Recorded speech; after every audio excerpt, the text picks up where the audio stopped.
YouTube channel के सभी दर्शकों को मेरा सादर नमस्कार। अन्नप्राशन। अन्नप्राशन बच्चे के जन्म के बाद छठे या सातवें महीने में ज़्यादातर किया जाता है और शुभ होता है, क्योंकि इस समय बच्चे के दांत भी निकलते हैं, जिससे बालक हल्का भोजन पचाने में सक्षम हो जाता है। इससे पहले बच्चा केवल माँ के दूध पर ही निर्भर रहता है। हिंदू शास्त्रों में अन्न को प्रत्येक प्राणियों का प्राण कहा गया है। खुद गीता में भी इस बात का उल्लेख है कि अन्न से ही प्राणी जीवित रहते हैं और अन्न से ही ऊर्जा का संचार होता है। इसलिए अन्न का व्यक्ति के जीवन में सर्वाधिक महत्व है। इसके साथ ही 6 महीने तक माँ का दूध ही बच्चे के लिए सबसे पौष्टिक भोजन माना जाता है। इसके बाद बालक को अन्न ग्रहण करवाया जाता है, जिसके लिए अन्नप्राशन संस्कार बताया गया है। माँ के गर्भ में बच्चे को जो भोजन मिलता है उसमें कुछ मलिन तत्व भी वह ग्रहण कर लेता है। ऐसे में उन सभी मलिन भोजन के दोष के निवारण और शिशु को शुद्ध भोजन कराने की प्रक्रिया को अन्नप्राशन संस्कार कहा गया है।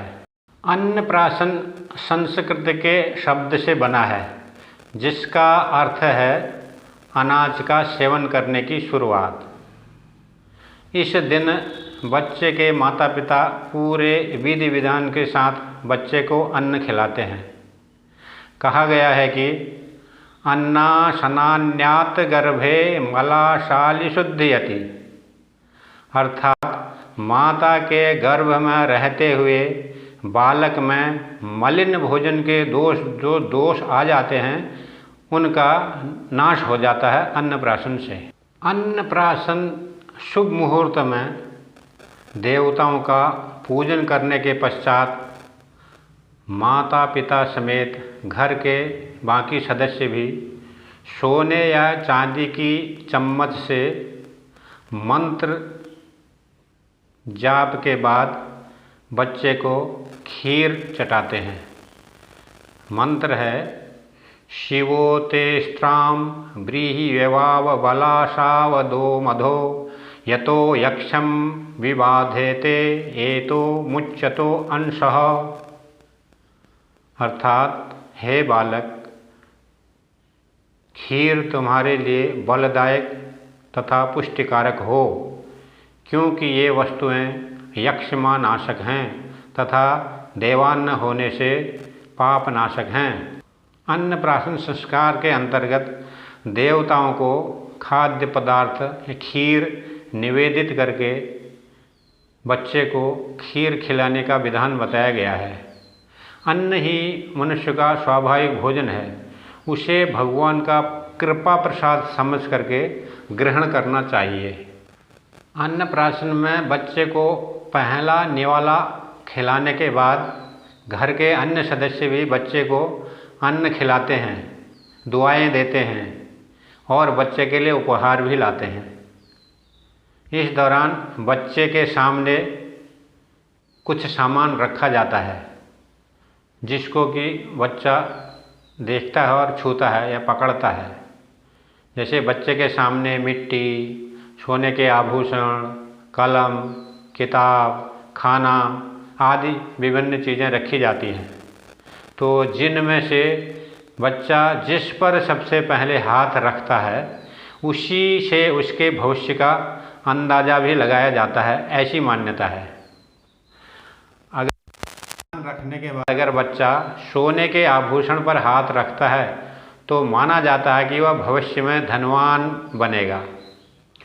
अगर बच्चा कलम पर हाथ रखता है तो वह बुद्धिमान होगा, और अगर बच्चा किताब पर हाथ रखे तो वह सीखने में आगे रहेगा, ऐसी मान्यता है।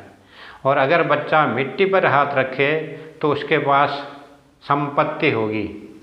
अगर बच्चा खाने पर हाथ रखे तो वह दयावान होगा। इस प्रकार विभिन्न चीज़ों पर सबसे पहले बच्चा हाथ रखता है, उसी के अनुसार उस बच्चे का भविष्य माना जाता है। यह एक मान्यता है।